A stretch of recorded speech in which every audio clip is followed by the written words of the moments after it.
Are you finding it challenging to separate your roofing business from the competitors in the crowded market? Well, in this video, I'm going to show you a simple tactic that can help you stand out from the crowd and bring in more roofing leads. We will also be covering exactly how this tactic benefits roofers, why ignoring this tactic is costly, and most importantly, how you can implement this tactic effectively to start seeing real results. So stick around because by the end of the video, you'll not only have the answer to those questions, but also the knowledge to implement in your own roofing business. But that's not all. I'll also be providing you with a free reference link to help you apply this tactic right away. So let's jump right in. So how exactly is this tactic beneficial to roofers? First off, it's like having a bunch of cheerleaders rooting for you online.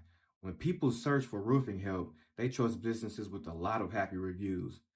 That means more folks picking up the phone to call you for work. Imagine you're a homeowner in need of roofing repair. You search online and find several roofing companies in your area. They all seem to offer the same service and with the same prices. However, as you scroll through the search results, one company stands out. They have tons of people praising their name and their excellent work and their customer service. Suddenly, your decision is easy.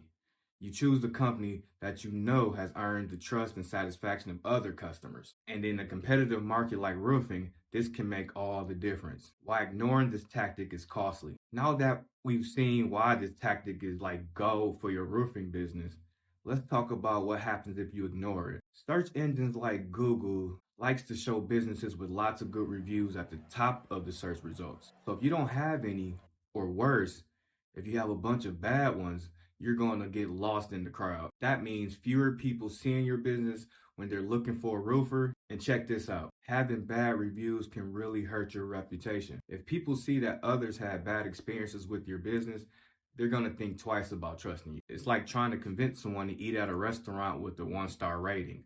Like it's not going to happen, right? So in a nutshell, ignoring Google reviews can mean fewer calls, a tarnished reputation, and getting lost in the online shuffle. But don't worry, because there's a way to fix this. So let's get to it. So the first step is to create a list. You can create a list by using your customer's database. Your customer database is a collection of information gathered from past, present, and future customers. And the top two places I use to get this information from are: one, your CRM system. So if you already use a CRM system in your roofing company, you can export data like the name, the phone number, and the email, and export that to either a CSV file, or you can just like copy and paste it into a spreadsheet. The second place is online forms. So if you have contact forms on either your website, your landing pages, or even your socials, you can go on the back end and take that information submitted by the visitors and download that as well. So after you collected that information, you can open up a spreadsheet and have 3 columns. Each column will say the name, the phone number, and the email of what you just exported. So you can either enter each in manually, or you can download them as a CSV file and paste it in there. It all depends on the size of your list. Then you download that spreadsheet as a CSV file. So with that being said, the larger the list, the better the results for doing this tactic. So we're playing a numbers game. So the more contacts you have, the more responses you will get. The next step is to create the emails and the text messages that we're gonna use to send out to your list. So when creating these messages, there are a few things you need to know to make them as successful as possible. So one thing, if possible, is try to personalize the messages as much as you can for the person that's going to receive those messages. You can do this by simply adding their first name to the beginning of each message. Another thing is you can say how actually leaving a message will benefit them. You can do this by like having a prize or even an offer that'll make it more likely that they'll click on there and take the action that you're asking them to do. In the link in the description, I've included the actual email and text message templates that you can use to just copy and paste and send them out. It's a 7-day campaign with 5 messages. So here's an example of the actual email and text message from day 1. So email number 1, which will go out Monday at 9 a.m., for example, is from your roofing business. You'll just add your name in, and the subject is,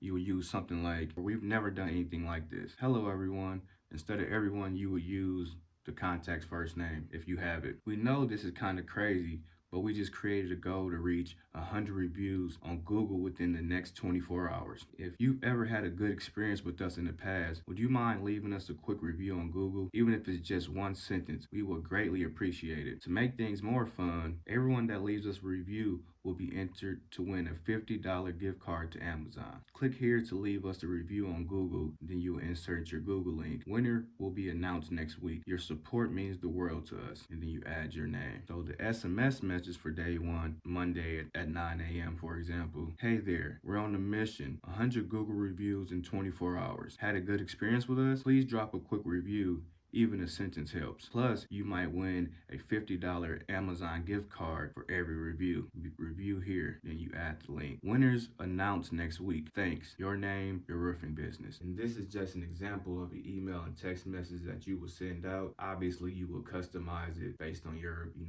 business or your company and who you're sending it to. So the next step is to choose your email SMS software if you don't already have one. So there are some free email softwares out there if you're just choosing to send emails.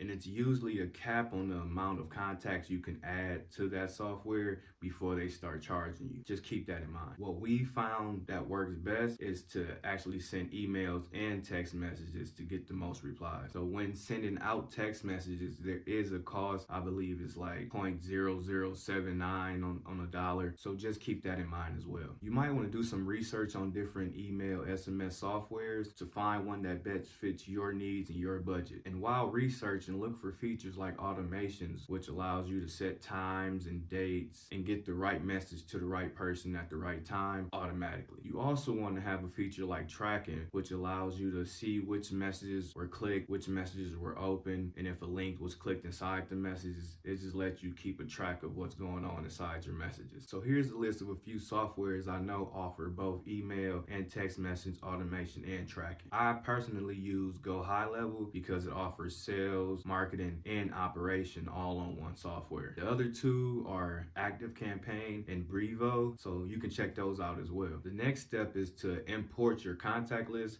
to whatever software that you chose. You can look on YouTube or Google to see how to actually import that list to whatever software that you pick. The next step is to actually send out the messages. So on whatever software that you chose, there should be an option on there to set up a automation campaign, or it might just have a campaign sequence. So what I do is I send out the text message, and then I wait 2 minutes, and then I send out the email. And then I wait a day and I send out another text message and another email. And I repeat this for 7 days unless the contact opts out of receiving those messages. So keep in mind that if you can personalize the name of the contact, this will increase your open rates because that contact knows this message is for me. Does that make sense? So cool. The next step is to watch what happens and to track what's going on with your reviews. So if your list is big enough, the prize or offer that you have for the contacts they actually want, and your message is personalized, you should get some great results by the end of the 7 days. So to wrap this up, here are the action steps in order. First, create a list. Second, craft your emails and SMS messages. Third, pick a software. Fourth, import your list to that software. Fifth, set up your automation campaigns and start sending out messages. And the last step is to track your results. So I hope this tactic helps your roofing company stand out and bring in more leads. So if you have any questions, just leave them in the comments and I'll get to them as soon as I can. And if this tactic actually works for you, I would like to know that as well. Go dominate.